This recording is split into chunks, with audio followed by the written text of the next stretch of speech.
கம்பராமாயணத்தை எழுந்தது சேக்கிழார்னு சொல்லிட்டு கேவலமா ஒரு கட்சி தலைவர் பதில் சொன்னாரு அப்படின்னு பார்த்தா அவர் தான் அடிமை அதிமுகவை சேர்ந்த எடப்பாடி ஐயா அவர்கள். அது அடிமை அதிமுகன்னு சொல்றதுக்கு பதிலாக நம்ம RSSனே சொல்லிக்கலாம். RSS தான் என்ன சொல்லணும், நீங்க படிக்காத ருத்ராட்ச கோட்டை போட்டுட்டு போ, நீ படிக்காத ஜெய் ஸ்ரீராம் சொல்லு, நீ படிக்காத கோமியத்தை கூடி அப்படின்னு சொல்லி RSS தான் தமிழ்நாட்டு மக்கள் நம்ம யாரா படிச்சா கண்ணு உறுத்திக்கிட்டே இருக்கும்.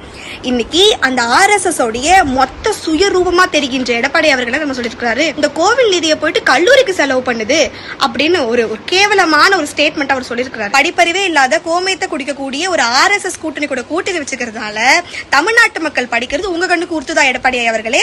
உங்களுக்கு உறுத்துதுன்னா நாங்க படிக்க செய்வோம். தமிழ் புதல்வன் புதிய பெண் திட்டத்தின் மூலியமாகவும் நான் முதல் மூலியமாகவும் எங்களை கல்லூரியை படிக்க வச்சு எங்களை மேம்படுத்திட்டு இருக்க திராவிட மாடல் அரசு எங்க இருக்கு?